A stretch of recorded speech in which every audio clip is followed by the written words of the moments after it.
നമസ്കാരം. JAIB പരീക്ഷയ്ക്ക് തയ്യാറെടുക്കുന്ന എൻ്റെ എല്ലാ സുഹൃത്തുക്കൾക്കും സ്വാഗതം. നിങ്ങളുടെ പരീക്ഷയ്ക്ക് വളരെ പ്രധാനപ്പെട്ട ഇൻകം ടാക്സിൻ്റെ അടിസ്ഥാന കാര്യങ്ങൾ നമുക്ക് വളരെ സിമ്പിളായിട്ടൊന്ന് മനസ്സിലാക്കിയെടുക്കാം. അപ്പോൾ നമുക്ക് നേരെ കാര്യത്തിലേക്ക് കടന്നാലും. ഓക്കെ, നമുക്ക് ഏറ്റവും ബേസിക്കായൊരു ചോദ്യത്തിൽ നിന്ന് തന്നെ തുടങ്ങാമല്ലേ? നമ്മളൊക്കെ എന്തിനാണ് ടാക്സ് അടയ്ക്കുന്നത്? ശരിക്കും എന്താണ് 1961 ഈ ഇൻകം ടാക്സ് നിയമം കൊണ്ട് ഗവൺമെൻറ് ഉദ്ദേശിക്കുന്നത്? ഈ നിയമത്തിന് പിന്നിൽ പ്രധാനമായിട്ടും 3 ലക്ഷ്യങ്ങളാണുള്ളത്. ഒന്നാമതായി റവന്യൂ കളക്ഷൻ, അതായത് സർക്കാരിന് ഭരണം നടത്താനും റോഡുകളും പാലങ്ങളും പണിയാനുമൊക്കെ പണം വേണ്ടേ, അതിനുവേണ്ടി വരുമാനം കണ്ടെത്തുക. രണ്ടാമത്തെ കാര്യം ഇൻകം ഡിസ്ട്രിബ്യൂഷൻ, കൂടുതൽ വരുമാനമുള്ളവരിൽ നിന്ന് കൂടുതൽ നികുതി വാങ്ങി അത് പാവപ്പെട്ടവരുടെ ക്ഷേമത്തിനായി ഉപയോഗിച്ച് ഒരു സാമ്പത്തിക ബാലൻസ് കൊണ്ടുവരിക. ഇനി മൂന്നാമത്തേത് സ്ട്രാറ്റജിക് ഇൻവെസ്റ്റ്മെന്റ്, രാജ്യത്ത് നിക്ഷേപങ്ങൾ പ്രോത്സാഹിപ്പിച്ച് സാമ്പത്തിക വളർച്ച ഉറപ്പാക്കുക. ഓക്കെ, അപ്പോൾ ഈ നിയമം എങ്ങനെയാണ് വർക്ക് ചെയ്യുന്നത്? ഇതിന് പ്രധാനമായും 4 ഭാഗങ്ങളുണ്ട്. ഒന്ന്, ഡെഫിനിഷൻസ്. നിയമത്തിൽ ഒരുപാട് വാക്കുകളുണ്ടാകും അല്ലേ? അതിനൊക്കെ കൃത്യമായ അർത്ഥം കൊടുക്കുന്ന ഭാഗമാണിത്. 2, ക്ലാസിഫിക്കേഷൻ ഓഫ് ഇൻകം, അതായത് കിട്ടുന്ന വരുമാനത്തെ പലതായി തരംതിരിക്കുന്നു. 3, കമ്പ്യൂട്ടേഷൻ ആൻഡ് ഡിഡക്ഷൻസ്, എങ്ങനെ വരുമാനം കണക്കാക്കണം, എന്തൊക്കെ കിഴിവുകൾ ലഭിക്കും എന്നൊക്കെ പറയുന്നത് ഇവിടെയാണ്. അവസാനമായി പ്രൊസീജറൽ ഫ്രെയിംവർക്ക്, ടാക്സ് അടയ്ക്കാനും പരാതികൾ നൽകാനും ഒക്കെയുള്ള നടപടിക്രമങ്ങൾ. ഇനി നമ്മൾ കാണാൻ പോകുന്നത് നിങ്ങളുടെ സിലബസിലെ ഏറ്റവും പ്രധാനപ്പെട്ട ഒരു ഭാഗമാണ്, ദ 5 ഹെഡ്സ് ഓഫ് ഇൻകം. ഇത് വളരെ സിമ്പിളായിട്ട് പറഞ്ഞാൽ, നമ്മുടെ കയ്യിൽ കിട്ടുന്ന ഓരോ രൂപയും അത് എവിടെ നിന്ന് വരുന്നു എന്നതനുസരിച്ച് 5 വ്യത്യസ്ത ബക്കറ്റുകളിലായി ഇടുന്നത് പോലെയാണിത്. ഓരോ വരുമാനവും അതിൻ്റെ ശരിയായ ബക്കറ്റിൽ തന്നെ വീഴണം. ഇത് ശരിക്കും വളരെ ഇമ്പോർട്ടൻ്റ് ആണ്. കാരണം ഇന്ത്യയിൽ ടാക്സ് കണക്കാക്കുന്നതിൻ്റെ അടിത്തറ തന്നെ ഈ 5 ഹെഡുകളാണ്. ഓരോ ഹെഡിനും ടാക്സ് കണക്കാക്കുന്ന രീതിയും നിയമങ്ങളും വ്യത്യസ്തമായിരിക്കും. അപ്പോൾ ആദ്യത്തെ ബക്കറ്റ് അല്ലെങ്കിൽ ആദ്യത്തെ ഹെഡ്, ഇൻകം ഫ്രം സാലറി. നമ്മളിൽ മിക്കവർക്കും ഏറ്റവും പരിചിതമായ വരുമാനമാർഗം ഇതായിരിക്കും. ഇതിൻ്റെ അടിസ്ഥാനമെന്നത് ഒരു എംപ്ലോയർ-എംപ്ലോയി റിലേഷൻഷിപ്പ്, അതായത് ഒരു തൊഴിലുടമയും തൊഴിലാളിയും തമ്മിലുള്ള ബന്ധമാണ്. അതായത് നിങ്ങൾ കിട്ടുന്ന ബേസിക് സാലറി, മറ്റ് അലവൻസുകൾ, ബോണസ് എന്നുവേണ്ട നിങ്ങളുടെ എംപ്ലോയർ തരുന്ന കാശ് രൂപത്തിലല്ലാത്ത സൗകര്യങ്ങൾ വരെ, അതായത് പെർക്യൂസിറ്റ്സ് എന്ന് പറയും, അതെല്ലാം ഈ ഹെഡിന് കീഴിൽ വരും. ഓക്കെ, രണ്ടാമത്തെ head income from house property. പേര് കേൾക്കുമ്പോൾ തന്നെ അറിയാലോ അല്ലേ?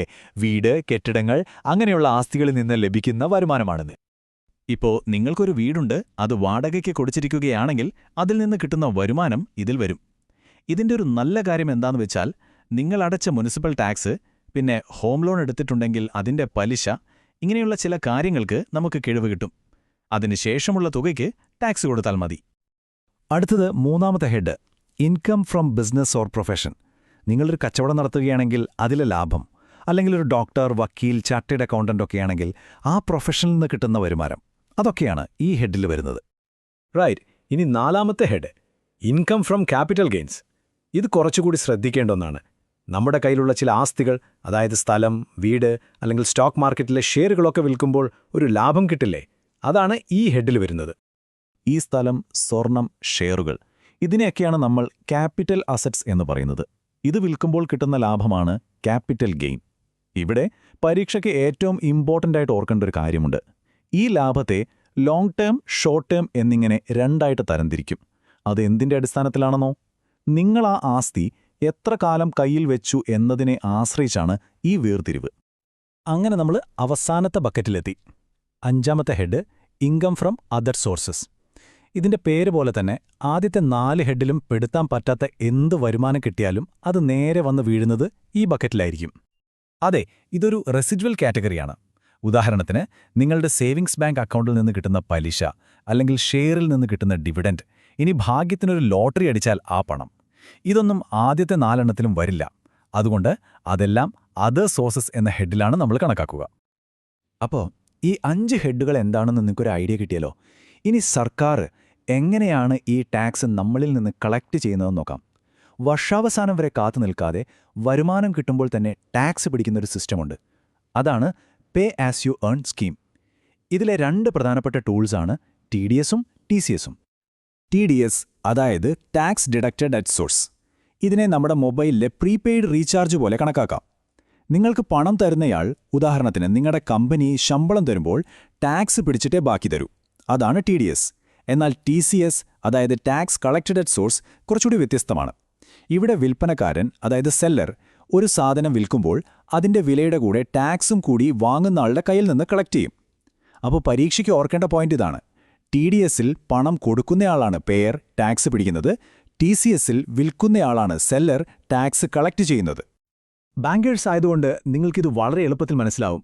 കാരണം ഇതൊക്കെ നിങ്ങൾ ഡെയിലി കാണുന്ന കാര്യങ്ങളാണ്. സാലറി കൊടുക്കുമ്പോൾ, ഫിക്സ്ഡ് ഡെപ്പോസിറ്റിന് പലിശ കൊടുക്കുമ്പോൾ, വാടക, പ്രൊഫഷണൽ ഫീസ്, കമ്മീഷൻ ഇങ്ങനെയുള്ള പേയ്മെന്റുകൾക്കെല്ലാം TDS ബാധകമാണ്. എന്നാൽ TCS അങ്ങനെയല്ല. അത് എല്ലാ സാധനങ്ങൾക്കും ബാധകമല്ല. സർക്കാർ പ്രത്യേകം പറഞ്ഞിട്ടുള്ള ചില സാധനങ്ങൾക്ക് മാത്രമേ ഉള്ളൂ. ഉദാഹരണത്തിന് ഈ കാണുന്ന ലിസ്റ്റില് സ്ക്രാപ്പ് അല്ലെങ്കിൽ മിനറൽസ് പോലുള്ള സാധനങ്ങൾ വിൽക്കുമ്പോഴാണ് വിൽപ്പനക്കാരൻ വാങ്ങുന്നയാളിൽ നിന്ന് ഈ ടാക്സ് കളക്ട് ചെയ്യേണ്ടത്. ഓക്കെ, അപ്പോൾ നമ്മൾ ഇൻകത്തിന്റെ 5 ഹെഡുകൾ കണ്ടു. TDS, TCS എന്താണെന്നും കണ്ടു. ഇനി ഇതെല്ലാം കൂടി ചേർത്ത് അവസാനം നമ്മൾ എത്ര രൂപ ടാക്സ് അടയ്ക്കണമെന്ന് എങ്ങനെയാണ് കണ്ടുപിടിക്കുന്നതെന്ന് നോക്കാം. ഇത് കണ്ടുപിടിക്കാൻ പ്രധാനമായും 4 സ്റ്റെപ്പുകളാണുള്ളത്. സ്റ്റെപ്പ് 1. ആദ്യം നമ്മൾ പഠിച്ച 5 ഹെഡുകളിലെയും വരുമാനം കൂട്ടി ഗ്രോസ് ടോട്ടൽ ഇൻകം കണ്ടുപിടിക്കും. സ്റ്റെപ്പ് 2. ഇനി നിങ്ങൾക്ക് മുൻ വർഷങ്ങളിൽ എന്തെങ്കിലും ബിസിനസ് നഷ്ടങ്ങളോ മറ്റോ ഉണ്ടെങ്കിൽ അത് ഈ വരുമാനത്തിൽ നിന്ന് കുറയ്ക്കാം. സ്റ്റെപ്പ് 3. അതിനുശേഷം ഗവൺമെന്റ് തരുന്ന പലതരം ഡിഡക്ഷനുകൾ, അതായത് സെക്ഷൻ 80C പോലുള്ള കിഴിവുകൾ, അതും കുറയ്ക്കാം. സ്റ്റെപ്പ് 4. ഇതെല്ലാം കഴിഞ്ഞ് കിട്ടുന്ന അവസാനത്തെ തുകയാണ് നമ്മുടെ ടോട്ടൽ ഇൻകം. ഇതിന്റെ മുകളിലാണ് നമ്മൾ ടാക്സ് കണക്കാക്കുക. ഇവിടെ വളരെ പ്രധാനപ്പെട്ട ഒരു കാര്യം കൂടി ഓർത്തുവെക്കണം. എല്ലാ വരുമാനത്തിനും ടാക്സ് ഇല്ല. ഉദാഹരണത്തിന് കൃഷിയിൽ നിന്ന് കിട്ടുന്ന വരുമാനം, അതായത് അഗ്രികൾച്ചറൽ ഇൻകം, ഇതിന് ടാക്സ് കൊടുക്കേണ്ടതില്ല. ഇതിനെയാണ് എക്സംപ്റ്റ് ഇൻകം എന്ന് പറയുന്നത്. പക്ഷെ ഒരു കാര്യമുണ്ട്, ടാക്സ് ഇല്ലെങ്കിലും റിട്ടേൺ ഫയൽ ചെയ്യുമ്പോൾ നമ്മൾ ഈ വരുമാനം കാണിച്ചിരിക്കണം. അത് നിയമപ്രകാരം നിർബന്ധമാണ്.